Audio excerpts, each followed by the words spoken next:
The first Cambridge Apple-enabled school at Chengalpat, integrating nature and technology. Westfield International School. Give your child the best platform to explore and innovate. Admissions open, kindergarten to grade 8. ஆட்சி அமைக்க தாவேகா இன்னும் பெரும்பான்மையை எட்டாத சூழலில் திமுகவின் மீது குற்றச்சாட்டு முன்வைத்திருக்கிறார் தமிழிசை சவுந்தரராஜன். பின்னணியில் என்ன நடக்கிறது, ஆட்சி அமைக்க தடை போடுகிறார் என்ற குற்றச்சாட்டை முன்வைத்திருக்கிறார் தமிழிசை சவுந்தரராஜன். அவர் என்ன பேசினார் என்பதை பார்க்கலாம். வணக்கம். நிலவி வரும் தமிழக அரசியல் சூழ்நிலையினால் இதை நான் பதிவிடுகிறேன். தொடர்ந்து முழுமையான எண்ணிக்கை இல்லாததினால் 3 முறை விஜய் அவர்கள் சந்தித்த பின்பும் ஆளுநர் திருப்பி அனுப்பியிருக்கிறார். ஆளுநர் மாளிகை தெளிவாக சொல்கிறது, நீங்கள் எண்ணிக்கையோடு வாருங்கள், நாங்கள் அனுமதி தருகிறோம் என்று. ஒவ்வொரு முறையும் எண்ணிக்கை இல்லாமல் சென்று விட்டு ஆளுநர் மீது பழி போடுவது எந்த விதத்திலும் நியாயம் இல்லை. இத்தனை மதிப்பெண்கள் வாங்கினால்தான் தேர்வாக முடியும் என்று தேர்வு இருக்கும் பொழுது அந்த எண்ணிக்கை இல்லாமலேயே என்னை தேர்வு செய்யுங்கள் என்று சொல்வது தவறு. அது மக்களின் நம்பிக்கை பெற்றதாக ஆகாது.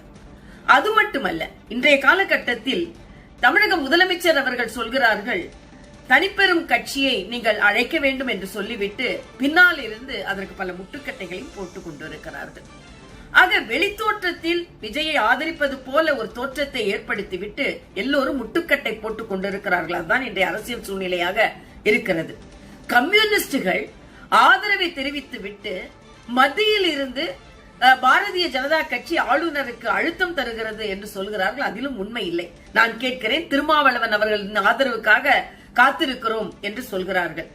2 கம்யூனிஸ்டுகள் நான் ஒட்டுமொத்தமாகத்தான் முடிவெடுப்போம் என்று சொன்ன திருமாவளவன் இன்று ஏன் தயங்குகிறார், என்ன பேரம் பேசிக் கொண்டிருக்கிறார்?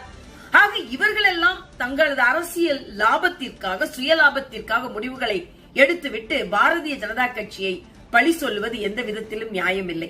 அதே போல் காங்கிரஸ் அவர்கள் ஒட்டுமொத்தமாக திராவிட முன்னேற்ற கழகத்திடம் இருந்து தனது நட்பை முறித்துக் கொண்டு இன்று அவர்களே எத்தனை எம்எல்ஏக்கள் அவர்களுக்கு ஆதரவு தருகிறார்கள் என்ற ஒரு எண்ணிக்கை இல்லாமல் ஹைதராபாத்திற்கு சென்றிருக்கிறார்கள்.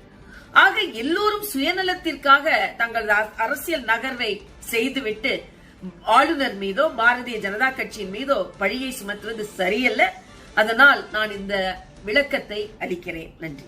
The first Cambridge Apple-enabled school at Chengalpat, integrating nature and technology. Westfield International School. Give your child the best platform to explore and innovate. Admissions open, kindergarten to grade 8.